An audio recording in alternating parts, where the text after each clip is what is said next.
এই মুহূর্তে বন্ধুরা আমি দাঁড়িয়ে রয়েছি পূর্ব মেদিনীপুর কোলাঘাট থেকে শ্যাম ভাই, যেটা হচ্ছে মন্দারমণি হোটেল থেকে বেরিয়ে যে যাওয়ার রাস্তাটা রয়েছে মন্দারমণি থেকে দীঘা যাওয়ার, অর্থাৎ দীঘা যাওয়ার যে রাস্তাটি রয়েছে তারই মিডিলে কিন্তু রয়েছে এই একটি ব্রিজ। এরকম আরও একটি ব্রিজ হয়তো রয়েছে, দেখাতে পারবো আপনাদেরকে।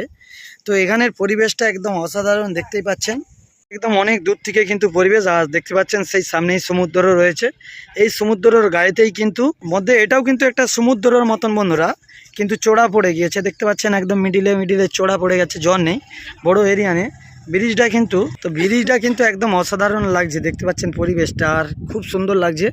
তো অসাধারণ, আমাদের কোলাঘাটের ব্রিজটাও যেমন সুন্দর লাগে, এখানেও কিন্তু এসে একদম অসাধারণ লাগছে ব্রিজটা। তো দেখতে পাচ্ছেন আকাশটাও পরিবেশ, আর চারি সাইডে দেখতে পাচ্ছেন মানুষ বসবাস করছে এই বাড়ির নিচেতে।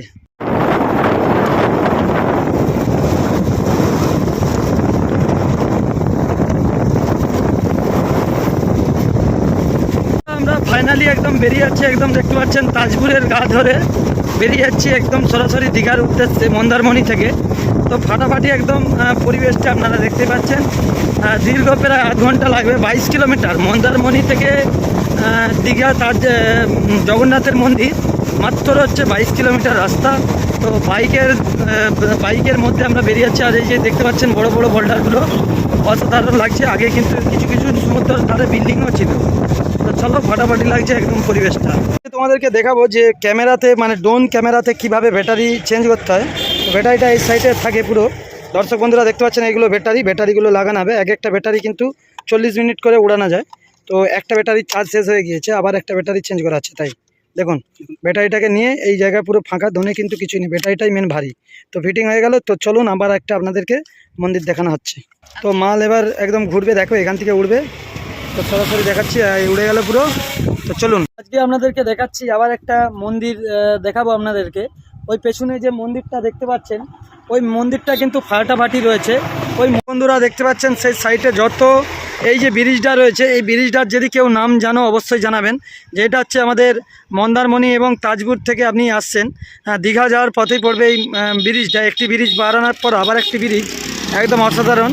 তো দেখতে পাচ্ছেন পুরো পাশটা পরিবেশ আলাদা। আর এপাশে দেখতে পাচ্ছেন অনেক হাজার কিন্তু ট্রলারগুলো, ছোট ট্রলারগুলো কিন্তু রয়েছে এই জায়গায়। আর ফাটাফাটি এই দৃশ্য আপনাদেরকে শ্যাম ভাই শেয়ার করছে এই ভিডিওর দ্বারায়। তো এই ব্রিজটার নামটা কি রয়েছে আমি জানি না, কিন্তু ওখানে লেখা রয়েছে দূরে। তো দেখুন খুব সুন্দর একটা পরিবেশ এবং খুব সুন্দর একটা ব্রিজ। এই ভিডিওর মাধ্যমে আপনাদেরকে কোলাঘাট থেকে শ্যাম ভাই সরাসরি দর্শক বন্ধুরা দেখালাম। উপর থেকে ভিউটা দেখুন। আর এই যে সাইডে দেখতে পাচ্ছেন হাজার বিঘা জায়গা নিয়ে কিন্তু ঝিল, যেখানে মাছ চাষ হয়। আর দেখতে পাচ্ছেন এখান থেকে মাছগুলো কিন্তু ট্রলিতে করে নিয়ে গিয়ে ওই ট্রলারে করে নিয়ে যায় বিভিন্ন জায়গায়। তো দেখতে পাচ্ছেন একদম অসাধারণ, আপনাদেরকে শ্যাম ভাই দেখাচ্ছি একদম দুর্দান্ত যে জায়গাটা। আর সেই সাইডটাতে দেখতে পাচ্ছেন কত রয়েছে, কত হচ্ছে লঞ্চ একদম আড়াই রয়েছে, একদম ফাটাফাটি। ভিডিওটা ভালো লাগলে তোমাদের কেমন লেগেছে অবশ্যই কিন্তু জানাতে ভুলবেন না, এই যে জায়গাটার পরিবেশটা। আর যদি তোমাদের ভালো লাগে শ্যাম ভাইয়ের ভিডিওটাকে লাইক শেয়ার কমেন্ট করো, আর চ্যানেলটি ফলো করে রাখুন। নেক্সট আবার এরকম ভিডিও দেখতে পাবেন। দর্শক বন্ধুরা এখানে পরিবেশটা আপনারা নিশ্চয়ই দেখতে পাচ্ছেন ক্যামেরার চোখে, পুরো ফাটাফাটি পরিবেশ। আর এই জায়গাটার নাম রয়েছে